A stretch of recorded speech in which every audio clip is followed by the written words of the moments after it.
Mention identifikasi potensi bahaya. Young Dynamo /message.laboratory.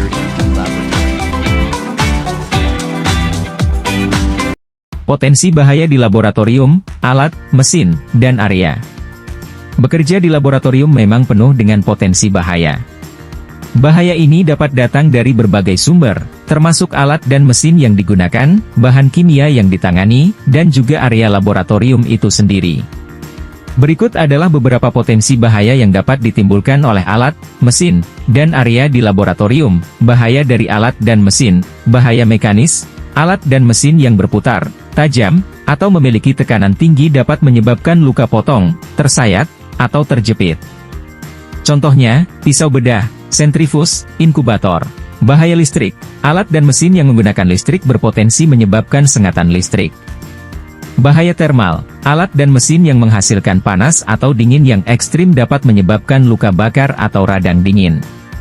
Contohnya, kompor bunsen, penangas air. Bahaya ledakan, alat dan mesin yang digunakan untuk eksperimen dengan bahan kimia mudah meledak dapat menyebabkan ledakan dan kebakaran. Bahaya radiasi, alat dan mesin yang menghasilkan radiasi, seperti sinar X atau sinar UV, dapat membahayakan kesehatan jika tidak digunakan dengan benar. Bahaya dari bahan kimia, keracunan, paparan bahan kimia berbahaya melalui inhalasi, kontak kulit, atau konsumsi dapat menyebabkan keracunan, bahkan kematian. Contohnya, sianida, merkuri, asam kuat. Iritasi, bahan kimia iritan dapat menyebabkan iritasi pada kulit, mata, dan saluran pernapasan. Contohnya, formalin, klorin, etanol. Alergi, beberapa orang memiliki alergi terhadap bahan kimia tertentu, yang dapat menyebabkan reaksi alergi yang parah. Karsinogenik, bahan kimia karsinogenik dapat menyebabkan kanker.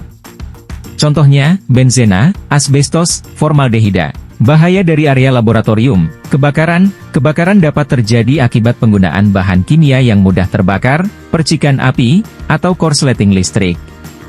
Ledakan dapat terjadi akibat eksperimen dengan bahan kimia yang mudah meledak atau kebocoran gas.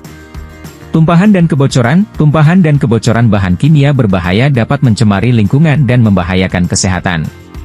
Paparan radiasi, di laboratorium yang menggunakan bahan radioaktif, paparan radiasi dapat terjadi jika prosedur keselamatan tidak diikuti dengan benar. Kecelakaan tergelincir, tersandung, dan jatuh.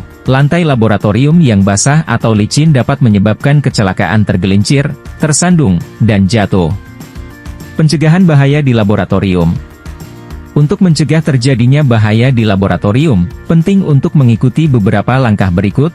Pelatihan keselamatan, semua orang yang bekerja di laboratorium harus mengikuti pelatihan keselamatan dan memahami potensi bahaya yang ada. Penggunaan alat pelindung diri, APD. Gunakan APD yang sesuai, seperti kacamata pelindung, sarung tangan, jas lab, dan masker, saat bekerja di laboratorium. Prosedur keselamatan, ikuti prosedur keselamatan yang telah ditetapkan untuk setiap kegiatan di laboratorium. Penyimpanan bahan kimia yang aman, simpan bahan kimia berbahaya dengan benar dan terpisah dari bahan lain. Ventilasi yang baik, pastikan laboratorium memiliki ventilasi yang baik untuk mengeluarkan gas dan uap berbahaya. Perawatan dan pemeriksaan alat, rawat dan periksa alat dan mesin secara berkala untuk memastikan kondisinya aman. Kebersihan laboratorium, jaga kebersihan laboratorium dan buang limbah berbahaya dengan benar. Laporkan semua insiden yang terjadi di laboratorium, meskipun kecil, kepada penanggung jawab. Dengan mengikuti langkah-langkah pencegahan ini, Anda dapat meminimalkan risiko terjadinya bahaya di laboratorium dan menciptakan lingkungan kerja yang aman dan nyaman.